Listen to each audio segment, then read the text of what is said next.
Night ஜோஜோக்கு வேற விழுந்து போச்சு தெரியுமா? பித்தப்பையில கல் இருக்கனால அலர்ஜி வருமா?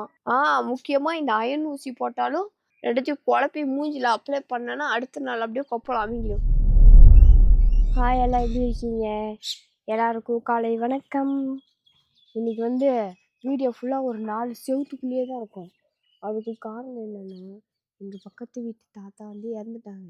இப்போ கரண்ட் ஆஃப் ஆன கேப்பில் இப்போ உங்கள்கிட்ட பேசிகிட்டு இருக்கேன், தெளிவாக கேட்கும். அப்புறம் அந்த மைக் செட்டு போட்டுருவாங்க, ஒன்றுமே கேட்காது. அதனால இன்னைக்கு 4 செவத்துக்குள்ளேயே தான் 4 மூலையிலும் என்னென்ன நடக்குதுன்னு உங்களுக்கு நான் அப்டேட் பண்ணுறேன். நைட்டு ஜோஜோக்கு வேற விழுந்து போச்சு தெரியுமா? உரனா அதை கழுத்து வலிக்க மாட்டேக்கு, என்னன்னு தெரில, உரன்னு சொன்னாங்க. ஐயோ, கரண்ட் வந்துச்சு. எங்கள் அத்தை ஒரு தேர்வு சேர்த்து போய் சட்டி வாங்கிட்டு வந்துருக்காங்க. அப்படியே பாரம்பரியமாக இனிமேட்டுக்கு சட்டியிலலாம் குழம்பு வைப்போம், சட்டியில தான் புளிச்சிக்கீரையிலேருந்து எல்லாம் கடைவோம். கடைசியாக அந்த புளிச்சிக்கீரையை போட்டு சட்டியில் சோத்தை போட்டுக்குவோம். அதுவும் பாரம்பரியம், பரம்பரை தான். சரி, நான் வெளியே சொல்லிட்டு இருந்த டாபிக் வந்துட்டேன். ஏதோ உரம் விழுந்துருச்சான்.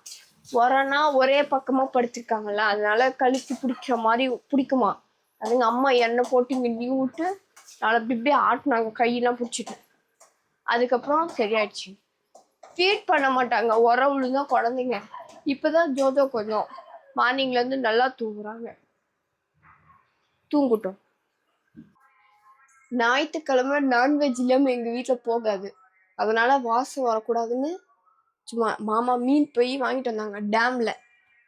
பாரு, மசாலா போட்டு இந்த ஒரு டப்பாவில் மசாலா போட்டு ஊறுது, இந்த ஒரு டப்பாவில் குழம்புக்கு வெயிட்டிங்கில் இருக்கு. மதியம் பண்ணுறோம். அப்புறம் என்ன, அடிக்கிற வேலைக்கு ஒன்றும் தாக்கு பிடிக்க முடியல. அதனால பாலை காய வச்சுட்டேன். நம்ம சென்னையிலேருந்து வாங்கிட்டு வந்த ரோஸ் மில்க் கேஸுங்க ஊற்றி எங்கள் வீட்டு ஆளுங்களுக்கு எல்லாம் இன்னைக்கு ரோஸ் மில்க் சர்பத் கொடுத்துட்றோம். எப்படி, ஓகேவா? ரோஸ் மில்க் செய்யும் செய்முறை விளக்கம். முதல்ல பால் எவ்வளோ வேணுமோ அவ்வளோ. அதுக்கப்புறம் ரோஸ் மில்க் எசன்ஸு நாங்கள் லைட்டாக பாதாம் பிசுன்னு ஊற வச்சுருக்கோம். அதை கொஞ்சம் போட்டு சர்க்கரையை போட்டு அவ்வளோதான் ஆற்றி ஆளும் ஒரு கப்பு. சில்லுன்னு வேணுங்கிறதுனால என்னது ஐஸ் கட்டி இல்லைன்னா ஃப்ரிட்ஜு தண்ணி ஐஸ் கட்டி போட்டு வச்சுருக்கோம். அது டிஃப்ரெண்டான ஐஸ் கட்டியே, ஐஸ் கட்டி மோல்டு இருக்குல்ல, அதில் இது ரெண்டும் எங்கள் பெரிய மாமா இப்போ தான் நன்னாரி சர்பத் போட்டு குடித்தாங்க. இதெல்லாம் போட்டு சில் பண்ண போகிறோம். சில் ஸோ குடிச்சிட்டு வந்துடுறோம். அடிக்கிற வேலைக்கு ஒன்றும் தாக்கு பிடிக்க முடியல. இணைப்பில் இருங்கள். ஃபிஷ் ஃப்ரை வந்து எங்கள் அண்ணியா சாம்பிளுக்காக பொரிச்சிருக்காங்க. அதை தான் இப்போ சாம்பிள் டேஸ்ட் பார்த்துட்ருக்கோம் நான் என் ஹஸ்பண்ட்லாம். எங்கள் அத்தைலாம் டேரெக்டாக சமைச்சிருவாங்க, எங்கள் அக்காவை டேரெக்டாக செஞ்சுருவாங்க. ஆனால் நான் மட்டும்தான் எது செஞ்சாலும் ஒரு சாம்பிள் செய்வேன். ரோஸ் மில்க்கு கூட ஒரு சாம்பிள் எங்கள் அத்தைக்கிட்ட செஞ்சு பெர்மிஷன் வாங்கிட்டு அதுக்கப்புறம் தான் ஹை பட்ஜெட்டாக பண்ணுவேன். நல்லாயிருக்கும் மசாலாலாம் ஊறி. அலர்ஜி மாதிரி வந்திருக்குன்னு சொல்லி நான் உங்கள்கிட்ட காமிச்சேன்னா ஒவ்வொருத்தரும் ஒவ்வொரு ரீசன் சொன்னீங்க. என்னன்னா, கத்திரிக்காய் சாப்பிட்டா அலர்ஜி ஆகுமா, காப்பிரிட்டி போட்டால் அலர்ஜி வருமா, பித்தப்பையில் கல் இருக்கனால அலர்ஜி வருமா, அப்புறம் பாடியில் தண்ணி பற்றலைன்னா அலர்ஜி வருமா. இதெல்லாம் ரீசன் வந்து இருந்ததுனால எனக்கு தடுப்பாக வந்துச்சு. முக்கியமாக இந்த அயன் ஊசி போட்டாலும் தடுப்பாக வரும்னு சொல்லியிருந்தீங்க. ஓகே, நீங்கள் சொல்கிற எல்லா இதுவுமே எனக்கு இருக்கு. இப்போ எதனால் அலர்ஜி வந்துச்சுன்னு தான் எனக்கு தெரில. சரி, கத்திரிக்காய் இனிமேட்டு சாப்பிட்றத அவாய்ட் பண்ணிடுறேன். ஸ்டாப் ஆகுதான்னு பார்க்கலாம். இப்போ எனக்கு வந்து அதெல்லாம் இது இல்லை. நான் ப்ரெக்னென்ட் ஆனப்போ 6 மந்த்தில் அயன் ஊசி போட்டல, அப்பயுமே எனக்கு இந்த மாதிரி அலர்ஜி இருந்துச்சு. அப்பயுமே இந்த மாதிரி அலர்ஜி எனக்கு இருந்துச்சு. ஒருவேளை அந்த அலர்ஜி தான் இன்னமும் இருக்கா, இல்லை புதுசாக ஒரு அலர்ஜி வந்துருச்சான்னு எனக்கு தெரியல. அதை வேற டாக்டர்கிட்ட போயிட்டு கேட்கணும், எதனால் அலர்ஜியாக இருக்குது, இது மாதிரி வந்துட்டே இருக்கு அப்படின்னு. அவங்கக்கிட்ட காட்டுற நேரம் என்னமோ அலர்ஜி வரமாட்டேங்குது, ஒட்டும் வர மாட்டேங்குது. ஏதாவது இந்த ஈவினிங் டைமு நைட் டைம் தான் ஒரு மாதிரி நம்மங்குது. அதுமாதிரி இப்போல ஒரு பிம்பிள் வர ஸ்டார்ட் ஆயிடுச்சு. எல்லாம் தான் அங்கே இருக்கானே அந்த பையன், அந்த திருட்டு பையன் பண்ணுற வேலை தான். அந்த பையலால் என் மூஞ்சே ஸ்பாயில் ஆகுது.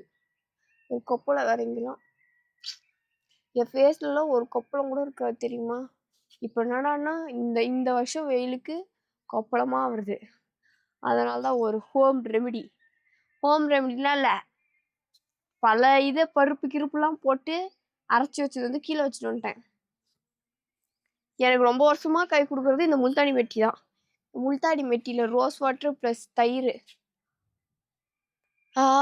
பப்பாயா ஃப்ளேவர் வருது. பப்பாயா ஃப்ளேவர் தான் போடுறேன். ரெண்டுத்தையும் குழப்பி மூஞ்சில அப்ளை பண்ணேன்னா அடுத்த நாள் அப்படியே கொப்பளம் அமிங்கிடும். இதை போட்டு மூஞ்ச கொஞ்சம் பின்ன நம்ம எடுத்துகிட்டு அந்த ரோஸ் வாட்டரு, தயிர், முல்தானி மெட்டி மூணுத்தையும் போட்டு குழப்பிட்டு நல்லா மிக்ஸ் பண்ணி, ஒன்றும் இல்லை, சில்லுன்னு இருக்கான்னு வச்சு பார்த்தேன். சில்லுன்னு தான் இருக்கும். கொஞ்சம் நல்லா தேய்ச்சி இப்படி வடிச்சு விட்டு மூஞ்சி ஃபுல்லாக அப்ளை பண்ணிடணும். அப்ளை பண்ணிட்டு கொஞ்ச நேரம் கழிச்சு இது பண்ணிட்டோம்னா ஒழிஞ்சிட்டானா அந்த பயல்கிட்ட நம்ம ஆயிடலாம். வேற ஒன்றும் இல்லை. சரி, அவ்வளோதான். போட்டு பேய் மாதிரி பார்த்தா பயந்துருவீங்க. இதோட கட் ஆயிடுறேன். முருகா. சரி, தொடர்ந்து இணைப்பில் இருங்க. அடுத்ததா ஒரு வீடியோவில் பார்க்கலாம். பாய்.